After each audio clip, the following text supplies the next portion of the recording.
control folks would have seen. They would have seen these things Clearly. coming off coast. And the fact that two planes were doing this must have seemed odd. We don't know what the conversations were, but suffice to say that would be odd. Now take a look at this flight.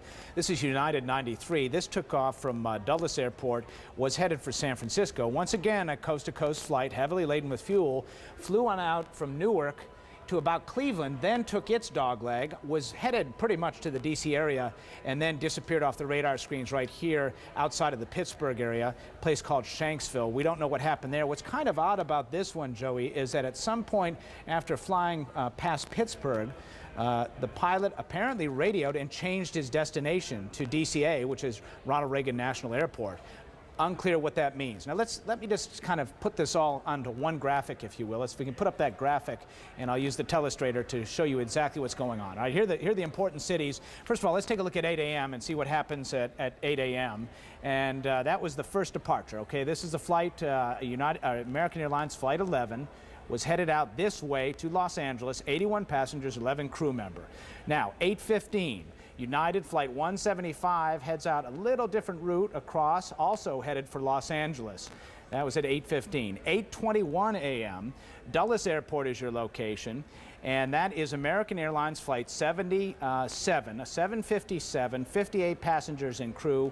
It headed off onto Los Angeles. We don't have a radar track on this, so I'm doing a little bit of speculation there. Finally, United Airlines Flight 93 at 8:43 as it departs Newark Airport and begins its trip all the way over to Cleveland. Now, let's get the impact times here. 8:45, the flight, American Airlines Flight 11, impacts in New York at the World Trade Center. 9:03, the United Flight 175 impacts at the World Trade Center. 9:45 a.m., and of course all these times are Eastern times, the flight, American Airlines flight that was headed from Dulles to Dulles to Los Angeles, hits at the, excuse me, I should have been drawing that to New York. I was drawing it to Washington. Hits at the Pentagon, my apologies on that. And then finally, United Air Flight 93 ends up in outside of Pittsburgh. That made a bit of a hash there, but that gives you a sense of how well coordinated this was and how sophisticated an operation this was. A couple of points to remember. The fact that if you can fly a 757, you can fly a 767, identical cockpits, so if you were training somebody to fly that aircraft, they're more or less interchangeable. But the point that is worth mentioning here is you had 4 large airliners on transcontinental flights with extreme deviations. The air traffic control system clearly was upset by this. I'm very curious to hear what they have to say about the radio transmissions and whether at some point the big picture was ever analyzed. It's done by individual centers. Maybe the big picture wasn't analyzed. Miles O'Brien, our correspondent, thanks very much for your insight into all this. Now we return to Aaron Brown up in New York. Aaron. Joey, Miles, thank you. That is a great point. You do wonder if air traffic controllers were ever able to put the pieces together, and if they were, what they must have thought, what went through their minds this morning when they realized that they had not one anomaly, but that they had several going on at the same time, all one heading to Washington and 2 heading here in New York. CNN's Tim O'Brien has been working the phones, as all of us have been throughout the day, and he joins us from Washington with an extraordinary piece of information on the Pentagon crash. Tim, are you there? I am. Our understanding is that Barbara Olson was on the plane, a frequent commentator on CNN and the wife of Solicitor General Ted Olson. She called her husband twice during the hijacking to tell him the plane had been hijacked. And they lost contact once, and she called back. After the first call, Olson called the command center at the Justice Department to inform them of this hijacking, and they said they knew nothing about it but would track it down. Barbara Olson told Ted the following story, that all the passengers were herded to the back of the plane, including the flight personnel, including the pilot. And the only weapons she mentioned were knives and cardboard cutters. You would think if there were a machine gun or any other kind of gun that she would have mentioned that. But the only weapons she mentioned were knives and cardboard cutters. I asked Ted if she made any reference to nationality of the hijackers or any suspicions about the motive, and he said she made no reference to that at all. They didn't have a whole lot of time to talk. She said to Ted, "What do I tell the pilot to do?" Somewhat typical of Barbara, a take charge kind of person. But there was nothing they could do, and they're all trapped in the back of the plane. Did she, or was she able to tell Mr. Olson how many hijackers were on board the plane? Or at least how many she may have seen? I asked Ted that. He said, no, but she referred to them as more than one. More than one. Yes. Incidentally, she wasn't even supposed to be on this flight. She was booked on a flight yesterday, but today is Ted's birthday, so she wanted to be here this morning to have breakfast with him before she left. And Sad story. it's a horrible story, and one can only assume that it is one of many horrible stories that we will hear in the hours ahead. It says something about the world we live in, that people, while this was going on, were able to make cell phone calls. We heard earlier today of another call that was made from a plane, that there was some awareness on the ground, perhaps not formal awareness, but some awareness of what was going on, at least on some of those, excuse me, on some of those planes. Mr. Olson must be devastated. Well, you can imagine. He's surrounded by friends, but this is tough for everybody. It's tough for the country, but it's particularly tough for the loved ones. It is indeed. Tim, thank you for your efforts. Sure. Thank you for your efforts today. We appreciate that.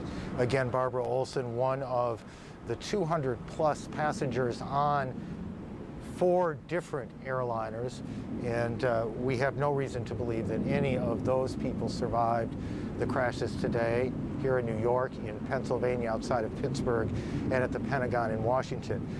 We still do not have a very good feel, to be perfectly honest, for how many people have died today. We have no particular feel, to be perfectly honest, how many people have been injured. We can only surmise that we are talking in the hundreds, the thousands of people certainly have been injured today. How many of those will survive, we do not yet know. Judy? And Aaron, this may be another point where we want to say, God bless the souls of those who have lost their lives today or who are dying as we speak in hospitals and in places where they cannot be reached. I think even those out there who may not believe that there is a God, at a time like this, we all reach out for a higher being, and we want to believe that there is someone who can bring us salvation. Jamie McIntyre at the Pentagon, questions today about the whereabouts of some of the top people in government in the United States. We've known the president's been flying around the country. The vice president's been out of sight.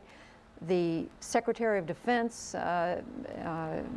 Rumsfeld, has also been out of sight. What can you tell us about him, and what else is going on there? A short time ago, he did come out and inspect the damage here at the Pentagon, along with the Vice Chairman of the Joint Chiefs of Staff, General Richard Myers. We're so far away, though, we could barely see that it was them. It had to be pointed out to me by a Pentagon official who they were. The Secretary of Defense, although initially ran to the scene, apparently, of the tragedy and actually assisted getting some people onto stretchers, was then brought back to the National Military Command Center in the bowels of the Pentagon, a secure war room area where he has been receiving intelligence briefings and informational updates. The Pentagon says that it can account for all of the senior military leadership. None of them were killed in this attack. However, there have been some Jamie McIntyre, I'm sorry to interrupt. We're going to go to Israel. The Prime Minister of Israel, Ariel Sharon. Of terror attacks, the worst that had ever been seen. We express our deep regret and send our condolences, wholehearted condolences. We are ready to extend whatever aid and assistance is required.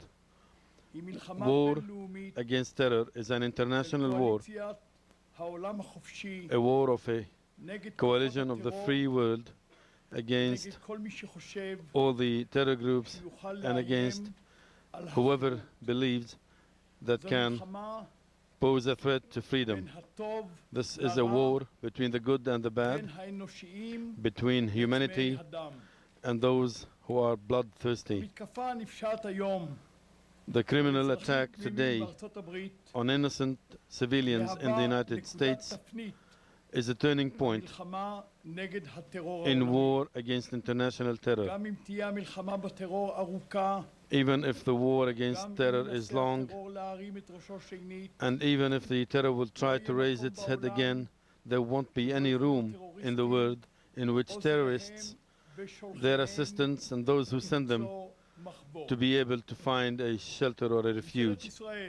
The government of Israel has decided tomorrow, a mourning day, in a show of solidarity with the American people. I would like to send my condolences to the American people, to President George Bush, and to all the citizens of the United States. In this very difficult hour, our hearts are with you.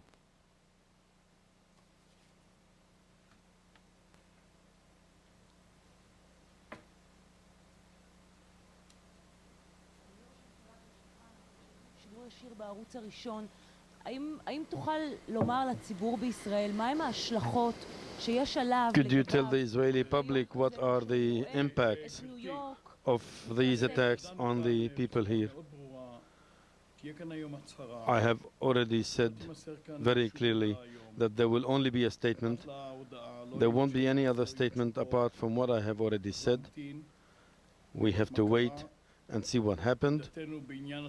Our stand vis-à-vis terror is very well known, very firm and decisive, and we will act accordingly. On behalf רק נציין עוד ששר החוץ שמעון פרס העביר בשעות האחרונות מסרים לרשות הפלסטינית בהמשך להחלטת המטבחון שבעת הזאת עליהם להפסיק באופן מיידי את הטרור במצב הנוכחי ושיטב להם הם יעשו זאת מבחינתם באופן חד צדדי לרשות הפלסטינית. זה המסר ששמעון פרס העביר. עד כאן יעקב. Against our common values. The fight against terror is an international struggle of the free world against the forces of darkness who seek to destroy our liberty and our way of life. I believe that together we can defeat these forces of evil. At this most difficult hour, all Israelis stand as one with the American people. Our hearts are with you, and we are ready to provide any assistance at any time. The government of Israel has declared a day of mourning tomorrow as we bow our heads and share in the sorrow of the American people. טוב, תודה רבה לכם.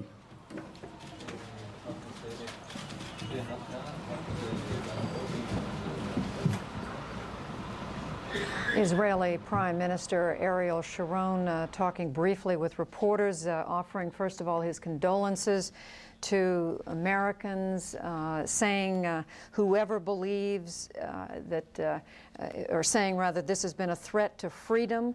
He went on to say this is a criminal attack on innocent civilians, and he called it a turning point. Extended his condolences, then at U.S. request canceled major military maneuvers by the Russian Air Force. There was heightened security at American embassies around the world, including Berlin, where German citizens brought flowers to the gates as a memorial to today's victims. And as air traffic into and out of London's Heathrow Airport was delayed, flights to the U.S. were canceled indefinitely, British Prime Minister Tony Blair had this to say. This mass terrorism is the new evil in our world today. It is perpetrated by fanatics who are utterly indifferent to the sanctity of human life. And we, the democracies of this world, are going to have to come together to fight it together and eradicate this evil completely from our world. And of course, as you listen to Tony Blair, thank you very much, Jim Wooten, our senior correspondent overseas in Europe, for that report. But Tony Blair, the British Prime Minister, puts it as aptly as anybody in the world could put it today. We are now confronting and have... Good afternoon. Utah continues to feel the ripple effects from today's terrorist attacks. Salt Lake International remains shut until further notice. No planes coming or going.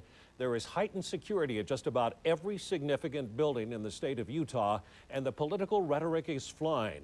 Utah Senator Orrin Hatch has called it an act of war. Utah Senator Bennett called it similar to the attack on Pearl Harbor by Japan. And just moments ago, I spoke with 1st District Congressman Jim Hansen, who had this to say. If we do identify positively who did this, what would you advocate doing? First, not overreacting and hurting somebody that's innocent, but finding out who it is, and I would annihilate them at that point. In case you missed that, he said he would annihilate who was ever responsible for today's attacks. Now, obviously, this has caused fear throughout the nation, including right here in Utah. I've talked to several people who even work here and people around the city who are afraid now after these terrorist attacks. Governor Leavitt tried to allay those fears this morning in a live statewide address that we carried live right here on 4 Utah. We have no information that would lead us to conclude that public safety in Utah is at risk. No state government installation has been closed, nor will they be. State government remains open and fully operational and functioning. So hundreds, if not thousands, of Utahns are now turning to prayer to deal with today's tragedy. There have been dozens of prayer services announced all over the state at churches and synagogues. The latest we heard about is a special mass at 5:30 at the Cathedral of the Madeleine. There you see the address at 331 East South Temple. There is also a non-denominational prayer meeting, Pray for the World. That's tonight at 6:30 at 3200 West and 9000 South. The Utahns were affected in many other ways throughout the state today, and Barb Smith joins us now from our newsroom. Barb. Randall, in reverence for those who lost their lives in today's terrible tragedy, the First Presidency of the Church of Jesus Christ of Latter-day Saints closed its headquarters facility in the Salt Lake City area today. As of 2 o'clock this afternoon, the church officials also closed all of the temples from Ogden to Provo. The Washington, D.C. temple has also been closed. Now, there are several other closures in our state to tell you about. Of course, as we have mentioned, the Salt Lake International Airport remains shut down at this time. All flights have been grounded until further notice. Greyhound has also canceled all of its travel schedules. All Social Security offices around the nation, including those here in Utah, are closed today. Salt Lake City's VA hospital is limiting access to employees and patients and visitors to just the Foothill Drive Wasatch Boulevard entrance only. The Fashion Place Mall and also the Southtown. For the victims and their families. The resolve of our great nation is being tested. But make no mistake, we will show the world that we will pass this test. God bless. President Bush, that was the videotape that he made outside Shreveport, Louisiana, his second statement of the day. The earlier one, a situation in Florida where he spoke very briefly, had happened about an hour and a half, 2 hours before that statement was made. Russ Mitchell, who's been helping me here at CBS News World Headquarters in New York, has a development and someone to talk to. Russ?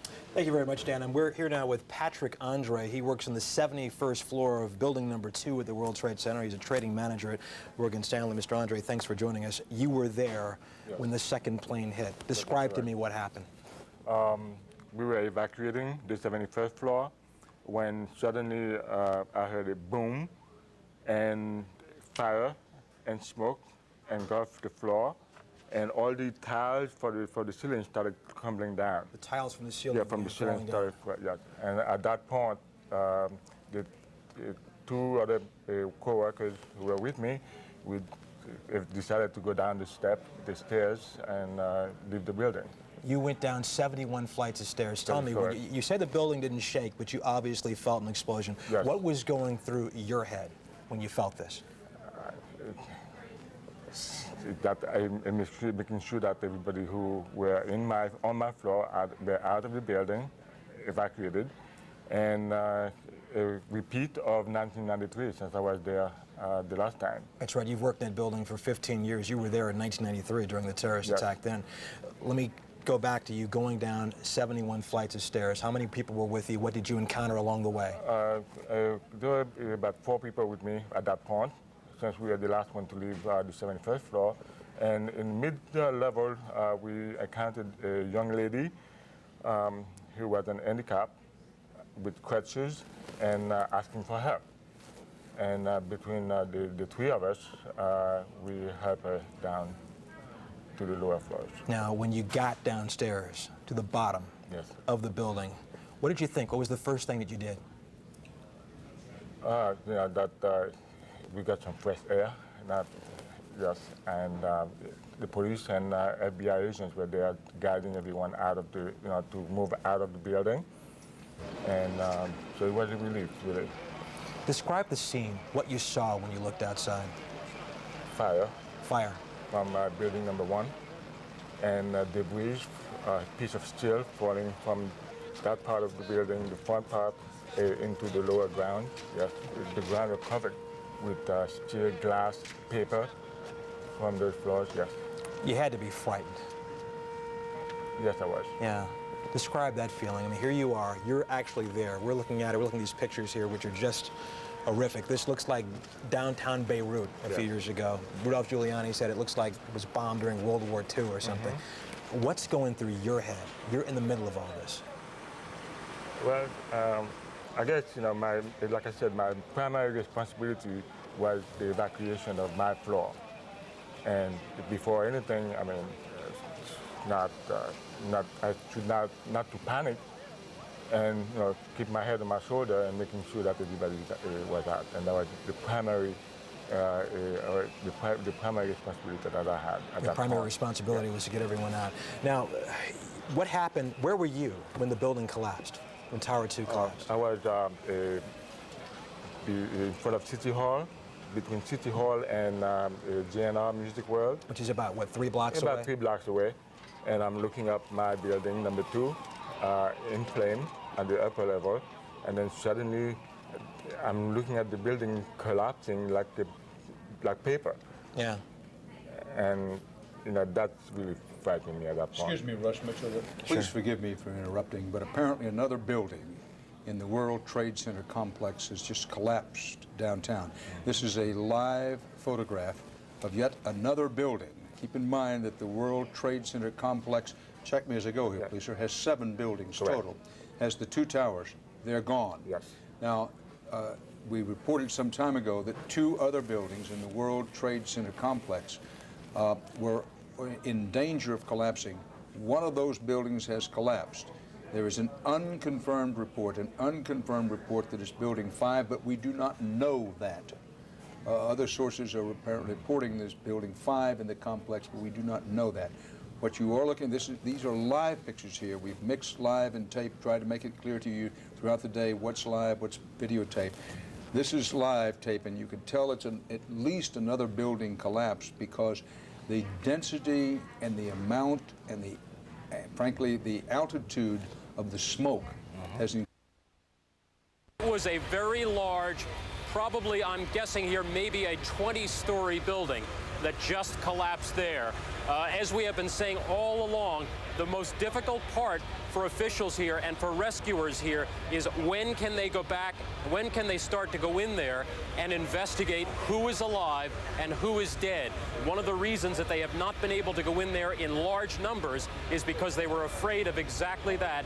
And no more than an hour and a half ago, we were told by Port Authority officials that they were afraid that there was another building in the complex. We later learned it was Building 7, the one we showed you a half hour ago, and just moments ago, that building collapsed. Matt? Pat Dawson, hi, it's Katie. I was just curious, are there any other buildings in danger of collapsing in that general vicinity? When we spoke to the Port Authority officials, as I said, probably in the last hour and a half, they indicated that they were worried about a couple of buildings, but really they concentrated on Building 7. That is the one that just fell literally moments ago. They didn't indicate that they specifically thought that there was another building that was in trouble. They just said they were nervous, in their words, about a couple of buildings, and then specifically cited Building 7, which is the building that we just referred to. Katie. All right, Pat Dawson. Pat, thank you very much. Meanwhile, Dan Abrams is on the telephone, apparently at the scene. Dan, what can you tell us? Well, hi there, Katie. I'm standing about 5 or 6 blocks away from where that building just collapsed. The one piece of good news is... Okay, obviously we have lost contact with Dan Abrams, who is nearby the building, as he said, that just collapsed. We'll try to maintain contact with him in just a few minutes. Meanwhile, Osama bin Laden is a name that we have been hearing all day long as an individual who may, and we emphasize may, be responsible for these terrorist acts. It is a name we have heard before as well. Hoda Kotb has this report. The early focus is on guerrilla leader Osama bin Laden because of the level of logistics necessary to carry out today's series of attacks. Bin Laden is a millionaire Saudi businessman believed to be living in exile in Afghanistan. U.S. officials link bin Laden to numerous terrorist attacks, including last year's bombing of the USS Cole in Yemen. He was blamed for the 1998 bombings of the U.S. embassies in Kenya and Tanzania, in which 224 people died. And one of his top lieutenants was convicted this year of plotting to bomb the Los Angeles International Airport at the turn of the millennium. An Arab journalist with access to bin Laden told Reuters that the guerrilla leader had warned just 3 weeks ago of a, quote, unprecedented attack on U.S. interests. Since 1998, he has declared all U.S. citizens legitimate targets of attack. The tall, thin bin Laden's goal, in his own words, is to unite all Muslims and establish a government which follows Islamic law. His network supports terrorists in Afghanistan, Bosnia, Chechnya, Somalia, Yemen, and Kosovo. We should note, though, that just hours after the attacks, Afghanistan's hardline Taliban rulers condemned them, rejecting suggestions that bin Laden is behind them. Meanwhile, NBC's Andrea Mitchell is at the State Department this afternoon. Andrea, what are State Department officials saying about the possibility that this is the man responsible? 7 of the World Trade Center. David? David Lee Miller. Chaotic. Just a few moments ago, World Trade Center building number 7 collapsed. Earlier, we had been warned by firefighting sources that the building was in danger of collapse. Engineers were on the scene. They say the building was structurally very weak. It was in flames. It was on fire since this morning. And just a few moments ago, the entire building gave way. From my vantage point on Reed Street in Lower Manhattan, it appears the building fell south, which is the opposite direction that the Twin Towers fell. This had been predicted throughout the afternoon, and it had prevented a number of emergency workers from getting close to the scene. Nevertheless, up until a few moments ago, we saw a virtual parade of emergency vehicles on their way downtown. Suddenly and without warning, the building gave way. Everything came to a standstill. A huge plume of smoke went into the air and began to barrel northerly in our direction. The police asked us to move our live truck and our cameras and lights and equipment, and we, the authorities, literally fled about a block and a half north to stay out of harm's way, and we're watching the smoke slowly continue to move in our direction, not knowing if this is going to cause any further injuries. I believe that building, as I said, was empty at this time because authorities knew that it was very, very much in danger of collapse, and things went the way that the authorities feared. Back to you. And David, just to clarify, that building number 7 is much smaller than the 2 towers that we saw collapsing this morning. That's absolutely right. I don't know how many floors it is, but in comparison to the World Trade Towers, excuse me here, it looks almost like a mid-rise building, but it was an important building to the city of New York. It had a number of important city offices, including an emergency operations center of some type, and it's going to make the cleanup down here yet even more difficult. Because to put all this in perspective, Linda, as you and I both know, what we have here really is a city. You've got 50,000 people that work in these buildings every day. Many Americans don't live in communities that are that big, and the damage here is just devastating. David, before I let you go, back to Senator Hagel, just quickly, has there been any progress in getting into the area of the two towers to start looking for people in there? Yeah, I asked one of the firefighters that, and we're not allowed close to the actual tower site. What was once the World Trade Towers. I'm told that they're trying at this hour to get to those who may be trapped in the rubble, but it is extremely, extremely difficult. So to what, if any extent, they're able to pull people out of the rubble at this time, we really don't know for sure, but I can tell you that it's going to be a very, very long night here. All right, David Lee Miller with us live from New York City, and back to Senator Chuck Hagel. Senator Hagel, you probably have access to more detailed information about what happened this morning than we do. Have you been briefed on what the FAA knew about hijackings before the actual attacks on the building? Because we've heard that the FAA had early information of a hijacking in progress. I am not aware of any of that specific information. We've been briefed, some of us, throughout the day. I just spoke to the Acting Secretary of State, Rich Armitage, a couple of minutes ago. As you know, Secretary Powell is on his way back from Latin America. And so we've gotten periodic updates, but no one has been able to put all the pieces yet together. We will, but not yet. Senator Hagel, you know, I hate to sound like I'm obsessing on this, but I just think that we can't lose sight of it for a moment. The huge number of people that undoubtedly died here. Won't there be an almost unstoppable cry for a pound, if not a ton, of flesh over this? John, no nation can allow this kind anger that he felt against the U.S. after being trained in Oh,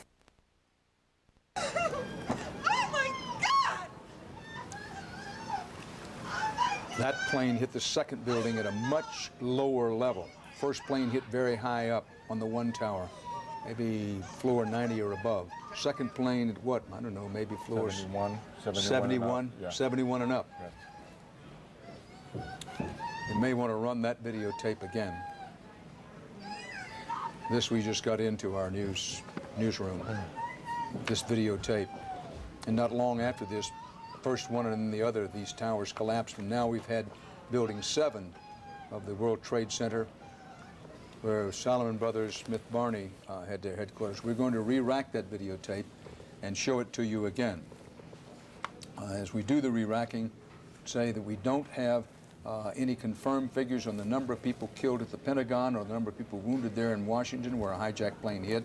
We have no idea of the New York fatalities. Here again is this photograph. The building on the left is about to be hit by the hijacked incoming plane. Holy fuck! Oh my God! Oh my God! Jesus fucking Christ! Don't touch it. Oh my God! A ball of flame envelops the second of the World Trade Center towers. Untold death and destruction. As after being hit by the second plane, the second tower eventually collapsed after both of these twin towers collapsed. Now Building 7 in the World Trade Center, after being evacuated, we're told, collapsed. In the debris below, people still trapped. This is new videotape that had not been seen before. Dateline Washington, the Pentagon now says, and we've checked and double-checked this, 100 people believed killed or injured. There's no differentiation. We still don't know how many killed, how many injured at the Pentagon, but the Defense Department says its best available information is 100 people believed killed or injured at the Pentagon. And while the Pentagon symbolically was one of the two targets today, that the death... His own airplane into a building full of people. John, I'm just reviewing. You back with me now? John Nance? Yes, I'm back with I'm you. just reviewing this notion you brought up earlier. I'm reviewing this notion you brought up earlier today, that someone who was determined to fly an aircraft... massive bodies, quote, unquote. That's Brian Stark, an ex-Navy paramedic who volunteered to help. Stark said paramedics were told that, quote, hundreds of police and firefighters are missing from the ranks of those sent in to respond to the initial crash. Now, mind you, this is only one person speaking. New York police and firemen rushed to the scene this morning as is their destiny when they volunteer for such work. They place themselves in harm's way.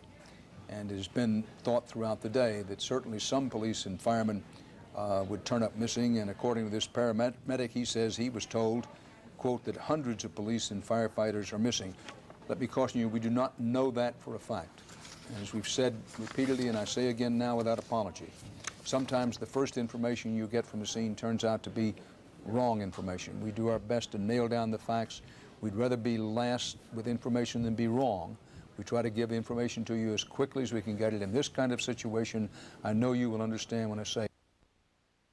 The other things that came down today, along with those buildings, were those preconceptions. We now know that he has been able to operate successfully inside this country, and that indeed he has a support network here. That's going to be a very tough. By airport authorities that they are trying to send those relatives over to a nearby hotel and to try to give them information. Both airlines have issued phone numbers for for people to find out about loved ones. One of those airlines is United. Their number is 800-932-8555. But they are saying that people should stay away from the airports. These airports are shut. Again, they're under emergency procedures. And also, you know, Judy, for here, an investigation is taking place. The FBI is already here. They've had... This Pearl Harbor of the 21st century is very much... Osama bin Laden's world can train people to fly 757s. Well, there are actually a number of them, frighteningly. And in fact, intelligence sources were telling me earlier today that they actually have a couple of training grounds right there in Afghanistan where they are training suicide bombers for planes, i.e. 737, 757, 767s, also private planes, and also other types of bombing attacks. And of course, intelligence sources firmly believe he's been behind the USS Cole attack. That was where a small boat pulled up alongside the USS Cole and it exploded. But they said that they have gotten some intelligence information that he was indeed training people on some American commercial jetliners, and that he was capable of doing this. And in fact, I remember around the time of the Millennium strikes, remember all the preparations that were being made and the strikes that were thwarted by U.S. officials at that point, there was in the mix the possibility that there might be multiple hijackings on U.S. soil, and it would have involved some Algerians with ties to Osama bin Laden. So this is something that the U.S. government was aware that Osama bin Laden had been training for, at least in some sort of capability. No one I've spoken to today ever anticipated that it would actually happen. They all seem to be taken very much by surprise that something would have happened on U.S. soil. But they certainly did know that he was training individuals. And also law enforcement sources also tell me that they, in addition to this, saw military, and it's terribly important that we get these targets right. It's terribly important that we not just do the kind of pinprick attacks that we've had in the past. This is all or nothing.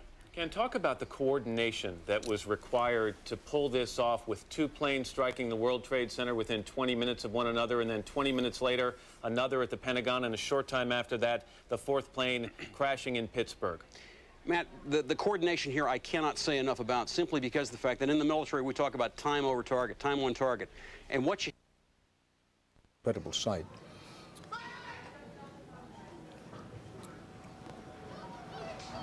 And when you see this, you're reminded why everyone in authority is saying we should be prepared for eventually finding out many dead, many seriously wounded, and at this hour, as night has not yet fallen but begins to creep in on New York City, there are people trapped in the rubble. And when the third building collapsed, World Trade Center building number 7, Trade Tower. What this is animation based on the track of the plane, data coming from the FAA. You're going to hear Walter Cross, the programmer, describing it. The flight took an immediate hard left turn due south. The speed initially decreased by over 100 miles an hour, and then increased to over 500. And then as it approached the New York area, it slowed to all the way down to about 300 knots.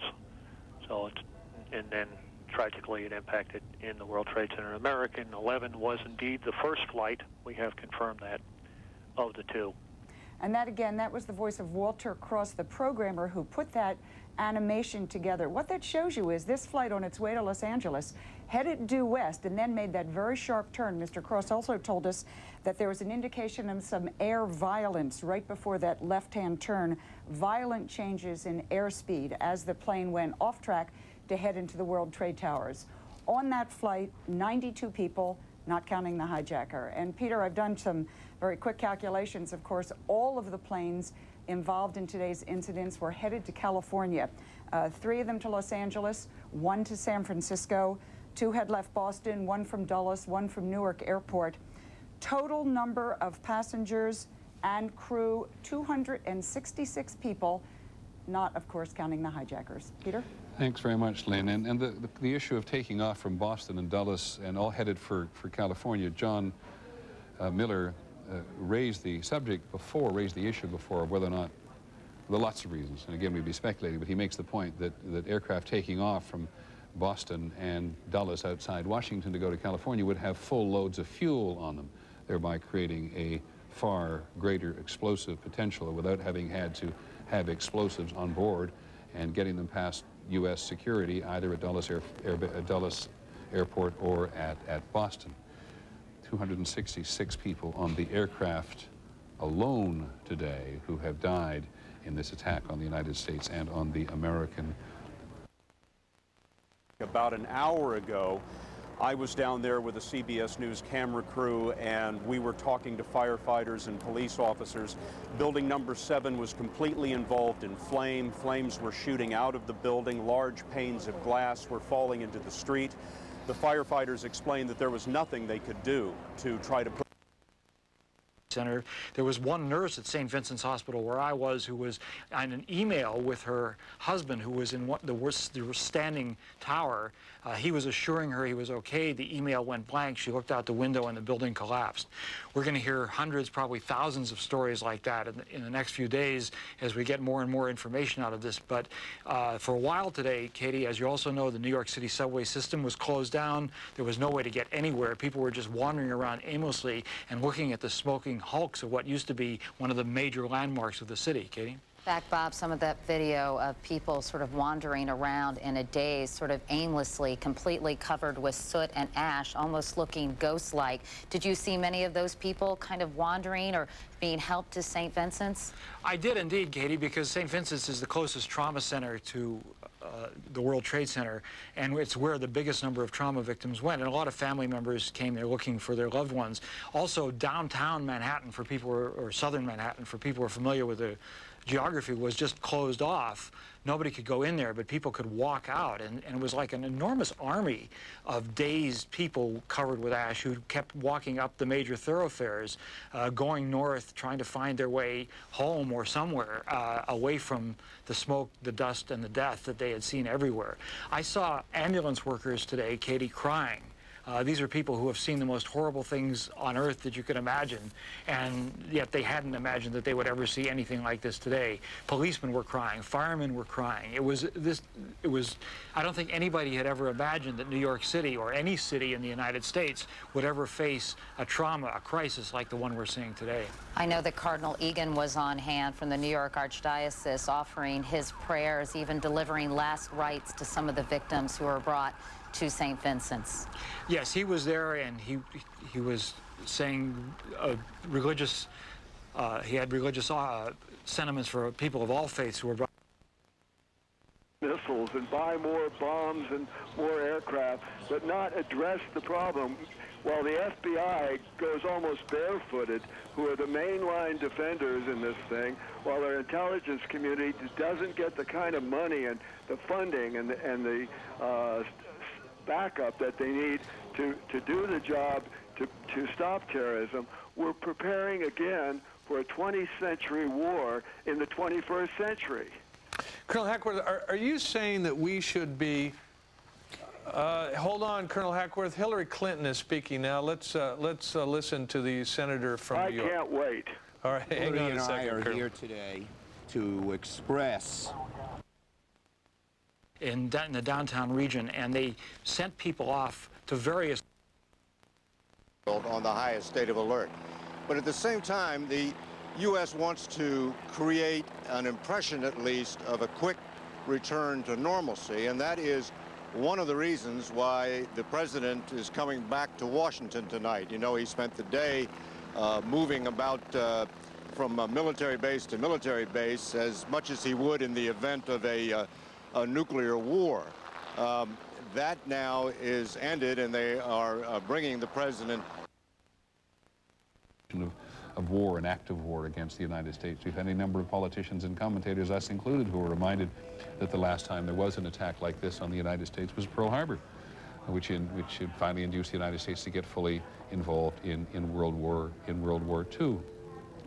And we're going to go on all day, and we'll continue throughout the night trying to get some grasp of this. What do we know at the moment? The president is on his way back to Washington. We're not certain whether he's going to be helicoptered in from Andrews Air Force Base, which is tradition, but the security apparatus is concerned, and so he may come. Shortly. We'll continue to bring you updates on air travel as we get them. And I've just been told that President Bush will address the nation tonight at 9 o'clock Eastern Time. Now, we had been told a little bit earlier the president would be speaking to the American people. We now have confirmed the time is 9 o'clock Eastern, and you can count on the fact, of course, CNN will carry that address. CNN correspondent Jean Meserve has spent the last several hours at the Federal Emergency Management Agency. These are the people who, Jean, are dealing all the time with disasters. Bring us up to date on what's going on there now. Judy, the National Interagency Emergency Operations Center is up and running here, as it is often at times of disaster. We went up and looked at that a couple of hours ago. There are about 40 people up there. They represent 28 different government agencies and offices, also the Red Cross and the Salvation Army. What they do is try and figure out what local and state officials need to help them deal with a disaster situation, and they have already made some moves today. They have dispatched urban search and rescue task forces. 4 of them have been sent to the Pentagon. 4 are en route to New York City. Another 4 have been activated, 3 of those in California, 1 in Missouri. Last time I was able to speak to an official here, they were trying to figure out how to get them to New York City. Apparently, it was going to take a military airlift Today, and perhaps even talk to your colleagues, your former colleagues in the FBI and the CIA. What's your appreciation of this as a whole event? Well, it's an extraordinary event, and it brings home what we've been saying about the change of terrorism in the last 20 years, as it moves from fewer numbers, trying to make a political point, to doing extreme damage, and this reached a high level of capacity. The American Airlines Flight 77, she said that the attackers were using knife-like instruments. Now, the officials who quoted this conversation to the woman's husband declined to give any further details of the conversation. In a brief telephone interview from his home, Theodore Olson said his wife was on the plane and that they crashed in the Pentagon, and he said, "I wish it wasn't so, but it is." Olson argues President Bush's case is before the Supreme Court. We're going to go back to David Martin at the Pentagon. David, I understand you have some additional information or insight, and then I have an additional question for you, please. You were talking about the plane that crashed into the Pentagon. Someone made the point to me that all of these planes were cross-country flights that had just taken off, meaning they were all carrying full loads of fuel, which would obviously increase the destruction that they cause when they crash into a building. Whether that was part of the plan or whether it just worked out that way, we of course don't know, but it would certainly indicate, at least initially, that considerable thought and planning went into this attack. Indeed, David, including that they hit the World Trade Center stood just within the half hour. All right, Ashley Banfield reporting from downtown. Ashley, thanks very much. Just a reminder that airports across the country are closed. There's a ground hold in effect until about noon, at least noon tomorrow. For a while, the borders between the U.S. and Canada and the U.S. and Mexico were closed. We're not sure whether those have been reopened. There was a high state of alert issued for nuclear power plants across the country. Obviously, some fear that if planes had been hijacked, that one might target a nuclear facility. Again, so much of life in America as we know it has been disrupted, and that, of course, is one of the targets of terrorism. That's right. We want to remind people also, once again, Matt, that President Bush will address the nation at some point tonight. When we find out specifically when, we will let you know. Meanwhile, there is a sports facility, a massive sports facility called Chelsea Piers here in Manhattan, which is about 20 blocks away from the World Trade Center, from the Twin Towers, which we've been watching first burn and then totally collapse all day today. Apparently, a triage unit has been set up at that facility. Soledad O'Brien is on the phone now. Soledad, what can you tell us is happening there? Well, Katie, you're absolutely right. The Chelsea Piers, which is, as you described it, a massive, sprawling athletic complex, has been set up as a triage facility, and it runs along, of course, the West Side Highway, looking up the... So the second building was hit. Now, you note the plane went in at about, that aircraft hit that tower at floor about 71. The first building was hit, 90 or above, say. So both buildings are now smoke and flame. Now, different view. Both buildings are aflame. And then the building that was hit second comes tumbling down. That was the one where the airplane came in particularly quickly and hit the building at about floor 71.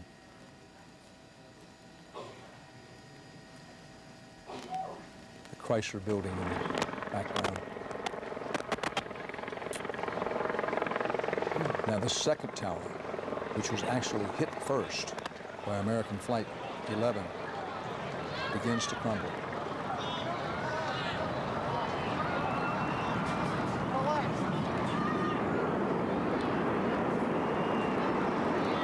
And disappeared. And since then, the most recent collapse, which happened just a short while ago, Building 7, a 47-story building as part of the World Trade Center complex, collapsed. That building had been, we were told, completely evacuated. But the fate of people on the ground, including rescue workers, as it came tumbling down, we simply don't know. But it had been threatening to collapse, had been on the verge of collapse for a long while, so perhaps most of the area had been evacuated, but who could have anticipated this kind of incredibly dense and fast-moving smoke, which covers many blocks in New York.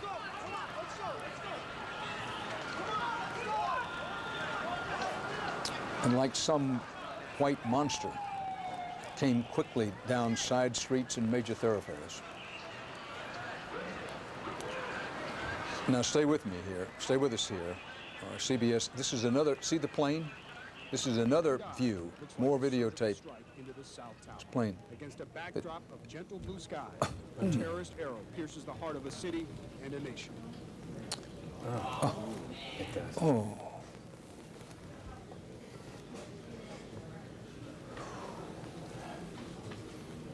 Those two sequences we should see again. One more horrifying than the next. And we will show you. This was a United Airlines flight 175. Some of this video has just now become available. And in the aftermath, well, if you've been with us, you know what happens. We're going to try to re-rack up. That's the opposite side of the second tower hit. You know, we had different views during the day, but this was photographed from that side of the building. Now we're going to recue that sequence of videotape. This includes new videotape material obtained by CBS News over the last hour and a half. We have shown some of it. Now, this is the latest new video we have. You see the plane coming in high speed, aiming for the mid-level, and hits it. That was the second flight, United Flight 175, and this is the reverse side of the building. See, the plane actually pierced the building and virtually came out the other side. Yet another view, the plane hitting. It's almost like the building swallowed the plane. Yeah. Yes. And here you see this aircraft below. Did you see that? You had to be looking closely on the right-hand side to see it hitting there. And indeed, Russ Mitchell said it's almost as if the building swallowed the plane and then belched back up. Well, Nobody's ever seen photographs like that because nothing like this has ever happened before. You go to David Martin at the Pentagon. Dan, we were talking earlier about trying to give the appearance of a weapon onto a plane, and they've demonstrated exactly how. Young economist this evening. All right, CNBC's Ron Insana. Ron, thank you very much. Katie? Skip Brandon is the former FBI counterterrorism chief. He joins us from Washington. Mr. Brandon, thank you for joining us. What will the FBI's role be? National Guardsman made a very interesting point that up until now, I certainly did not realize today's date, he said, 9/11. Back to you. David, the video we were watching just moments ago is hundreds and hundreds of people running as fast as they could run.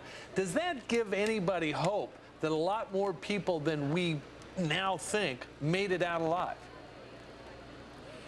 I don't think so, John. I think it's certainly very dramatic tape, and I think it shows that there was a lot of panic, but I have reason to believe that a great many firemen and policemen are trapped in that rubble. They arrived at the building to try and help people who were inside, and when the buildings collapsed, it is believed a great number of New York's finest and bravest died at the scene.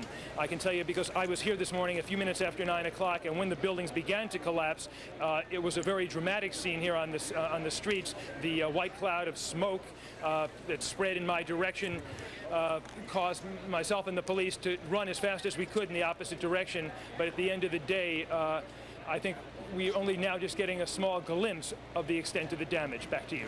Correspondent David Lee Miller. David, thank you very much. This just in, it has been confirmed that President Bush will address the nation at 9 p.m. Eastern Time tonight. That's 6 p.m. Pacific. You will see it here live on the Fox News Channel. We take it back to correspondent Catherine Herridge.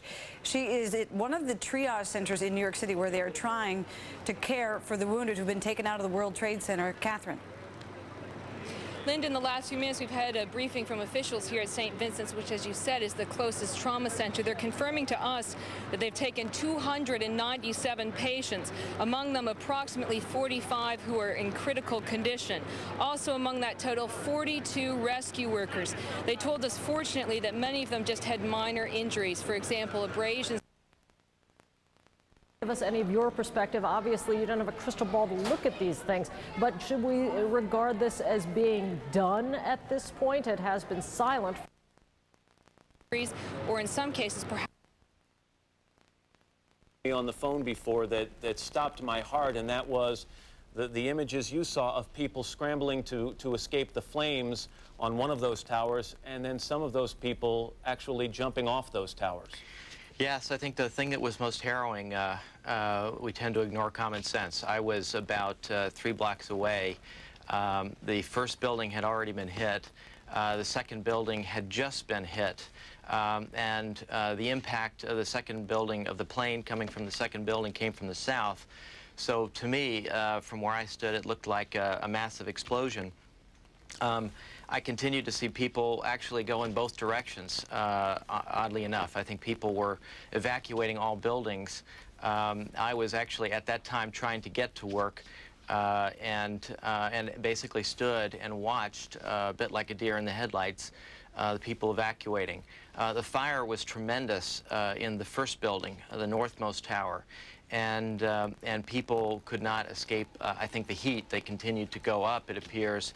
And there were an enormous number of people that jumped from the building. So you're talking about people jumping from above probably the 80th or 90th floor, and we've had reports that some people were actually leaving windows in the building holding hands. They were jumping in pairs. They were jumping. It was raining people. It was amazing to see, and while you think you should turn away and escape, I think everybody was just frozen and watching. There was a lot of crying. I think a lot of people were extremely disturbed, but very few people left the scene. The other thing that was quite disturbing, I think no one, including myself, questioned the integrity and the strength of both the buildings that collapsed. Most of the police were there. They responded quickly and tried to make way for EMS and paramedics and others to get close to the building. and I think a lot of people were in fact trapped when the first building collapsed. I had then moved north towards the Travelers Building, 388 Greenwich, and at that point it was spooky, and just escaped the first collapse. All right, Harry Crosby. Harry, thank you very much. Thanks, Matt. I know that we're going to be hearing many harrowing stories along those lines. I know Harry said to us there were about 100 or 150 people who jumped to their deaths from the high floors of the World Trade Center. Again, it's been quite a day. We started by watching just before 9 o'clock a gaping hole that we thought was some kind of plane accident that had crashed into the World Trade Center, and we watched and saw live a second plane crash into the second Twin Tower. Later we heard about the Pentagon, and then of course that fourth terrible crash outside Pittsburgh. Some stations will be staying with us, some will be returning to local news. We will have blanket coverage on this NBC station either way. For those of you who are staying with us, now here's Brian Williams. Dan Rather with Russ Mitchell and the worldwide resources of CBS News with our continuing coverage of this historic. The following is a 2 News special report. And I faced the north side, and I was at my computer, and I heard the plane, and then I saw it hit right above us. Our whole floor just fell to pieces practically. Hello. When we came out, we were walking up the block to get away from the building, and that's when 2 World Trade Center blew up. And I heard this plane come over my head, and the next thing I know, there was this tremendous explosion as it hit the Pentagon. I looked, and pieces of the Pentagon were falling onto the Shirley Highway. But it is a surreal and devastating scene over here, something like I've never seen before.